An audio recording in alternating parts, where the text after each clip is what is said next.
I want to touch with you, and we'll see if there's a way to deal with this well, because this is a difficult topic. Me Too. I mean, you wrote I think it was back in December, you wrote a piece in the New Yorker titled Al Franken's Resignation and the Selective Force of hashtag Me Too. And and this piece really struck me. The one thing you said is, this is now quoting you, the force that is ending his political career, this is Al Franken, is greater than the truth. This force operates on only roughly half of this country's population, those who voted for Hillary Clinton and who consume what is still refer to as mainstream media. And what you acknowledge in that piece is that there's this spectrum of indiscretion that we need to figure out how to talk about and respond to. And it ranges from true criminality on one extreme, rape and sexual assault, to bad jokes and inept flirting on the other. And so you've worried that we're being plunged into this wholesale renegotiation of sexual norms in our society, and it's causing us to ignore these important moral distinctions, that there is a spectrum here, and Bill Cosby and Harvey Weinstein are on one side of it, and I think everyone agrees that they deserve all the outrage that's been directed at them and whatever legal process gets directed at them. But then there are cases that are far less clearly about abuse on the part of the men involved, and there really seem to have been a few cases where they were just fairly normal sexual misadventures that just got nearly criminalized in the media. So feel free to demur if your views have changed on this at all. But let's talk about, are there some clear landmarks here? How are you thinking about Me Too and the response to it, and perhaps what you described at one point as an emerging, quote, sex panic, or as I would refer to more generically as a moral panic? How are you thinking about Me Too at the moment? So, I have a lot of thoughts about Me Too, and my biggest frustration with it is that we're not having a nuanced conversation about it at all. And I think there are reasons why we're not having a nuanced conversation about it, but that's, I think when it comes to sex, especially, the conversation needs to be careful, and we need to be able to parse things out. But to start with the piece that you quoted, what I was concerned about at the time, and I think is still an important point about the whole movement, is that it's very much a reaction to the election of Donald Trump, and I think sort of on a psychological level, it's a result of the shock that many of us experienced when we saw that the Access Hollywood tape was not a disqualifying event. And I think the reaction is sort of, I don't want to live in a society in which that's not a disqualifying event. So I am going to legislate the part of this country that I live in, or participate in legislating the part of this country that I live in differently, so that it becomes a disqualifying event for men who inhabit this part of the country. That, I think we have to somehow try to think about that, about what happens when society is sort of trying to legislate a part of it separately, right? To create rules of behavior that don't apply, that clearly, don't apply sort of on the federal level, but apply to a fraction of society. But, and so, the normal institutions are not involved. And I'm not saying that never happens, and I'm not saying that that's necessarily a terrible thing, but to me, that's a thing that needs to be acknowledged and examined. So that's one point. Another point is that, the way there are two kinds of discourses that I have heard about Me Too. One is the language of revolution. And in this language of revolution, it suggests that there's a wholesale changeover of norms related to sex and flirting and relationships, and it's going to claim victims, perhaps an excess of victims, because that's just how revolutions work. I find that view disturbing and unsatisfying. Another view is the view of retribution, the language of retribution, right? And that's how, okay, so Al Franken did something wrong. Maybe it wasn't as enormous an offense as something that should land someone in court and has rightly landed people like Bill Cosby or Harvey Weinstein in court and in prison. But there should still be retribution exacted. I'm not interested in retributive justice. I am interested in restorative justice, which is an entirely different kind of language, an entirely different way of thinking about it. So, and you ask me what I'm thinking about Me Too now. I was at the Sydney Writers' Festival when the Junot Diaz thing went down. So Junot Diaz had written an essay in The New Yorker about having been sexually abused as a child and having, for lack of a better term, acted like an asshole in his relationships as a result of that. And a couple of weeks after that, there was the Sydney Writers' Festival, and he was confronted with a question from the floor during one of his panels by a younger writer, also from New York, who said that he had tried to forcibly kiss her. And then it had this kind of pile-on effect, both from writers physically present at that festival and then on Twitter. And Junot Diaz withdrew from the festival. A lot of his public events were canceled. Bookstores started pulling his books. And since then, MIT has conducted an investigation and has apparently concluded that there's no issue with his continuing to teach there. At least one of the women who accused him of, and she accused him really of just having like demeaned her in public in a way that really had nothing to do with sex, but as she portrayed it, had everything to do with sexism, but turned out not to be true. The whole story turned out to be not true. And I found the experience of a bunch of writers engaging in what now in retrospect certainly looks like a kind of mob, a minor expression of mob behavior, and proving themselves to be completely incapable of having an actual conversation. Yeah. In words, which happens to be our profession. I found that incredibly disheartening. And then there was also the Sydney Writers' Festival, which kept sending out, which just completely refused to acknowledge the whole thing, and kept sending out, cheery emails saying, an exciting literary weekend ahead. Right. Instead of using this incredible opportunity to actually have a meaningful conversation. Yeah, well, really, it does come down to a failure of conversation. It's like there are certain topics where everyone has a certain tripwire installed in their mind, and once it's tripped, not only is there an emotional hijacking of each side of the conversation, there's the rules of civil and intellectually honest exchange get ignored, right? With disconcerting certainty, really. You just have people who will straw man the other side relentlessly, never engage with a charitable reconstruction of the view they're claiming to argue against or the set of facts they're claiming to debunk.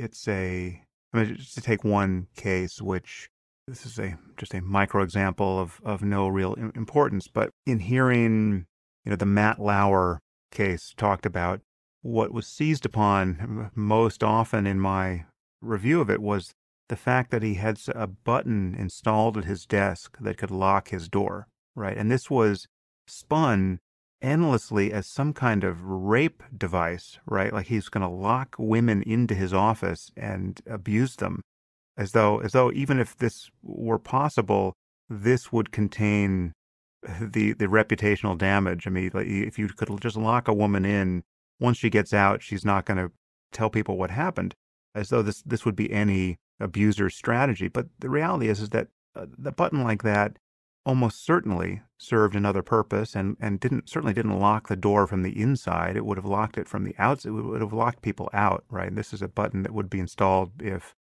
you want to make sure you can lock your door without having to get up if you're someone like Matt Lauer and you don't want people wandering into your office, or, presumably some security person advised them that if there were ever an active shooter situation in the network, you'd want to be able to lock the doors of the principals, instantly. But this couldn't possibly have been a way of him impeding a woman's escape from his clutches. And yet this was the thing that got so much focus. And it just would have taken 2 seconds to have kind of thought about some other charitable interpretation of what this button could have meant. And there are hundreds of examples of this sort of thing. It's amazing how difficult it can be just to keep a dispassionate and honest conversation going on these topics. Yeah, well, these are passionate topics. And, I can certainly see that from the point of view of a woman who is trapped in Matt Lauer's office, if that happened, the existence of that button is an absolutely terrifying fact. But you're right, about the reporting. It's devolved into very unsophisticated conversation. So what has been the response to your sounding off on this topic? You've written a few, if I'm not mistaken, a few. Yeah, I think three. Yeah. No, the response has been great. I've heard from a lot of people. I mean, there does seem to be a real age divide, I think, among women. I think younger women tend to see this concern and skepticism as misguided, and women, 50 and over, tend, I think, to share a lot of. Women I come in contact with. It's not a huge number of women, but sort of in the publishing world in New York, certainly tend to share these concerns with the language used and with the sweeping accusations and really just because also there was that shitty media men list. Oh, the Google Doc, yeah. Yeah, the Google Doc, which again for those listeners who might have missed it, it was a Google Doc that was put up by a young New York City writer, in which she, I think, took great care to sort of say, please keep this anonymous. These are merely accusations or observations. But anyway, she sort of really tried to couch it in a way that was careful, and she intended it to be a confidential document that would warn women about men that they might want to avoid in certain circumstances. And I think there's no reason to believe that she wanted it to be public. I think she honestly thought it could be kept confidential. Of course, it was leaked within, I think, hours of going online, and she took it down very fast. But copies of it circulated and have had a devastating effect, I think, on the well-being, if not the careers, of several men. And again, there's this there's the view that I can understand that, look, these incredibly privileged men who may have had aspersions cast on them have suffered some discomfort, but have not suffered some great loss. And I'm convinced that the woman, Maura Donegan, who created the list, had no such intention. But for those men, this is not something they can take lightly, and for a lot of their colleagues, it is a disturbing and chilling and sometimes catastrophic event. And again, in this particular situation, I don't think there are actually any bad actors, but I think it's a pretty sad outcome. Yeah, so I feel the impulse to speak a little defensively on both of our behalfs just for a moment, because I don't want what I said about Matt Lauer's lock button to be construed as a defense of his case, because I don't consider myself informed about what he did or even what the full range of allegations were about him. So, he could be as terrible as alleged or not. I'm uninformed. That was just an example of a detail that I felt was getting the most paranoid interpretation where other more plausible interpretations existed. Right. And in your defense, I just want to, because you, by some listeners, I'm sure will be convicted of a somewhat galling level of insouciance around sexual harassment and this issue. But I want to just read something you wrote in one of your pieces that is surprisingly personal and powerful here, which is it just tells people where you're coming from. This is quoting you in one of your New Yorker pieces. I'm not trying to straddle the divide between cultures. I fall squarely on one side of the chasm. I have written, quote, Me Too, because I have been raped by a man, a stranger, coerced into sex by a man, a friend, and held hostage by a man's, my boss's, compulsion to talk about sex and take and exhibit pictures of sex. I'm also queer, and I panic when I sniff sex panic. The problem is that and this is a little further down, the problem is that it serves to blur the boundaries between rape, nonviolent sexual coercion, and bad, fumbling, drunken sex. The effect is to criminalize bad sex and trivialize rape. Actually, I thought it was important to tell people where you're coming from. A couple of stories have really made this clear. The Aziz Ansari story, and the initial stories about Glenn Thrush, the New York Times reporter. And both of these stories, I mean, the sort of the content is a little bit different, but they're stories about powerful men, well-known men. One obviously a celebrity, the other not so much, but in their fields, powerful and well-known men, and young, ambitious women. And both of these, both the women and the men, trying to wield a kind of power, a kind of sexual power, and that not working out well. It was very clear to me from reading the Aziz Ansari story and from reading the Glenn Thrush story that here were women who wanted to flirt, to use their sexual power, and I'm going to get slaughtered for this, I think, but to use their sexual power to make connections or to even just have an interesting and memorable kind of social experience, but also perhaps to get professional advantage. At least one of the women in the Glenn Thrush story was very clear about that, and the men then acting like assholes. And I think that what not to take anything away from the men acting like assholes, except that I don't think it's criminal, and I'm not sure that it ought to be punishable by such incredibly humiliating public exposure. But what's really missing for me in the reporting is an acknowledgement that both sides do have power, and both sides are, and they're wielding their power asymmetrically, and it doesn't end well.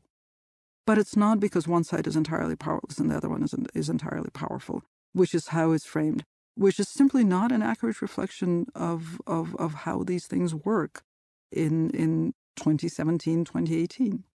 Yeah, I think in one of your pieces you pointed out the irony of that this is a massive denial of agency to women. And I think you wrote about the example of a rock star who recently said that he'll no longer hook up with fans even if they have initiated things because he thought the power of his fame was so compelling that they would be unable to truly consent to having sex with him.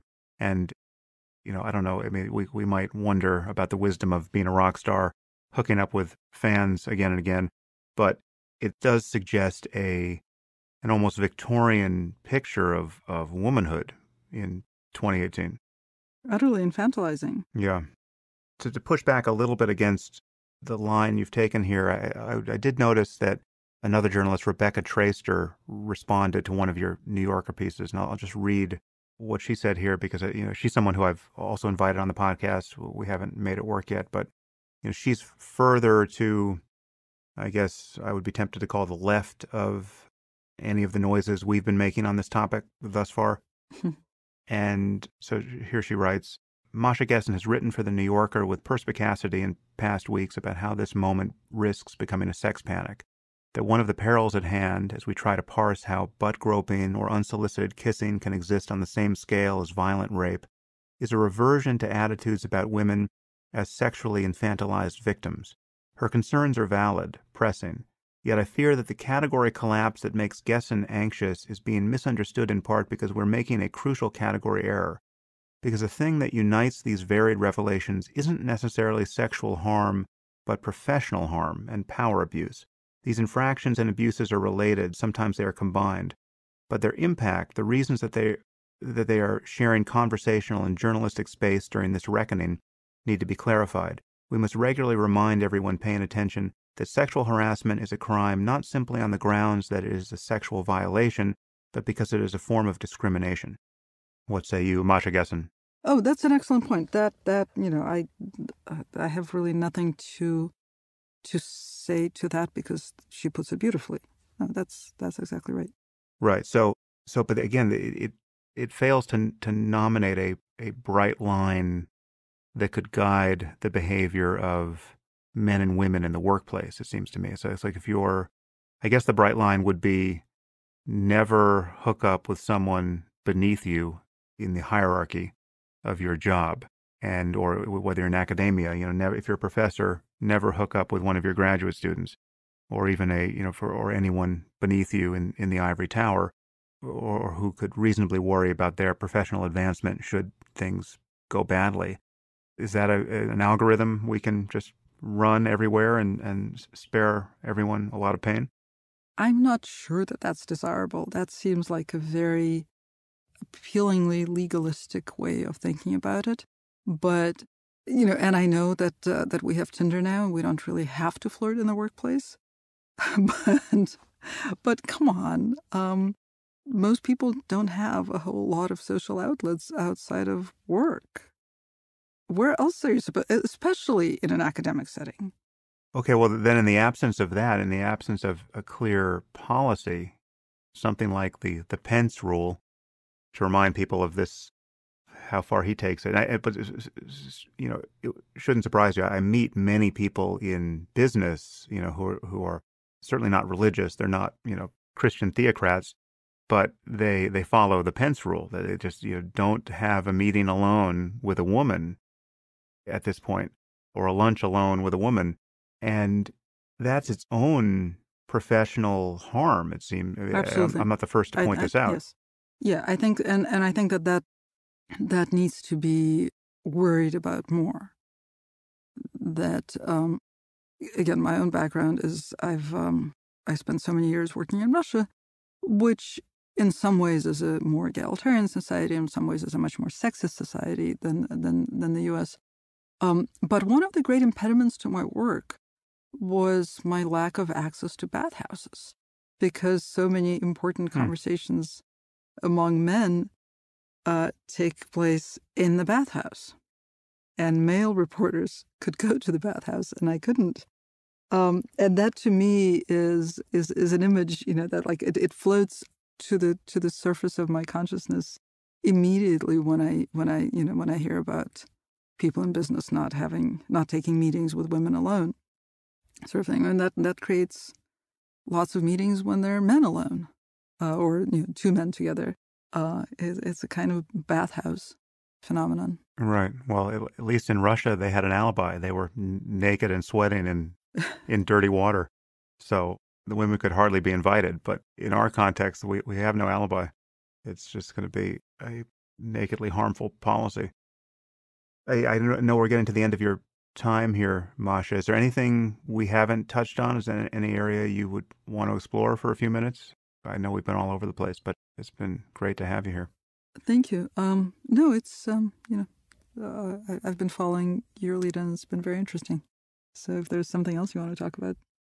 I guess I would just flag the sort of the novelty of some of the points we've hit here, because we talked about how difficult conversation is and how, on the topic of Me Too, it's reliably breaking down and people are being harmed on both sides, and even, people who might be getting what they want, the reckoning they want, are going to be harmed in ways that they are not quite expecting. I mean, we just mentioned one that, if people decide that this reckoning is so compelling that they need to be so careful as to never have unchaperoned meetings with women, then, that's certainly a bad reckoning.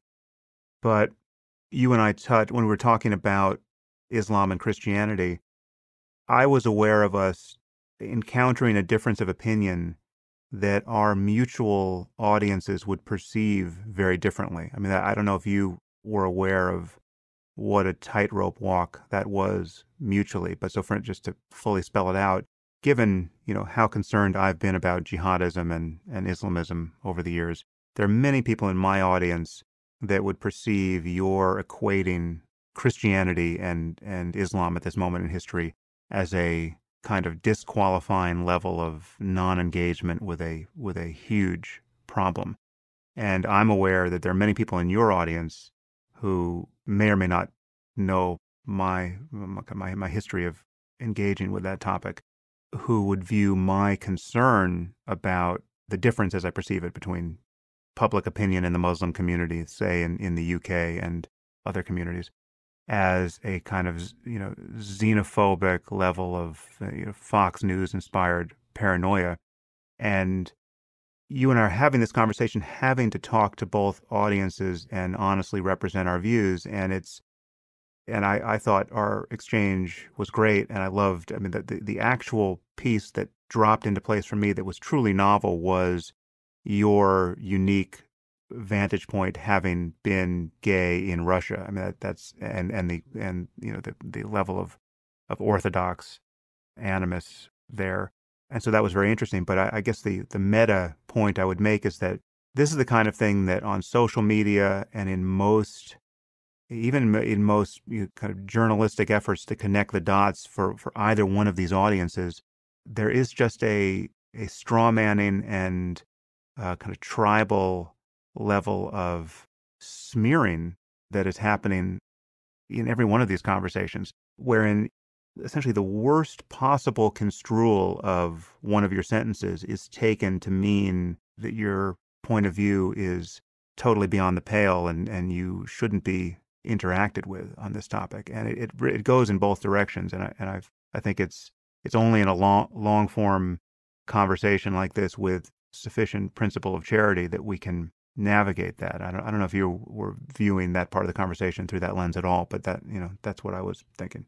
No, I think you've described it very well. I actually want to go back to Me Too for a second. Sure. To acknowledge that the mention that you made and I made of potential professional harm of women getting left out of conversations. It's a concern. I'm not sure it's my biggest concern. In fact, I'm sure it's not my biggest concern about Me Too. It may be a straw man as well, but I'm much more concerned, actually, and this was something that was prominent to me in the whole Juna Diaz Sydney Writers' Festival story, that I can't imagine that this quest for retribution, and the public exposure that some of the women accusers are getting is sort of psychically as rewarding or ultimately, beneficial as they might imagine it is. I also wonder about how damaging the way that the conversation is proceeding is at this point to some of the accusers. I think it's the exposure of personal pain to a society that or a community that doesn't really engage with it, that immediately shifts into punitive mode. I don't think that's a great thing, and I worry about it, and I felt it really viscerally in Sydney. And now to hop over to what you said about our conversation about Islam and Christianity and assimilation in the commons. And I think, first of all, I think we did that pretty well. We negotiated that pretty well. And there was actually something that allowed us to engage. But your point about the assumption of bad faith on both sides of that conversation is a really important point. And it's a crisis of politics. Politics is a conversation about how we inhabit this world together. It can only be had if there's an assumption of good faith on both sides. I think that the assumption of bad faith is not unfounded. Yeah, well, certainly in many cases. And yet, we can only have the conversation if we assume good faith. Yeah.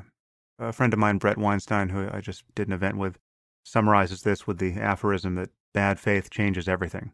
And it certainly does, and not for the better. Well, listen, Masha, it's been really a pleasure to finally get you on the podcast. I know we were struggling to Thank you work. for your patience. Yeah, you had many things which, for good reason, delayed your arrival here, and it's exactly the conversation I was hoping to have with you. So thank you. Thank you very much for having me.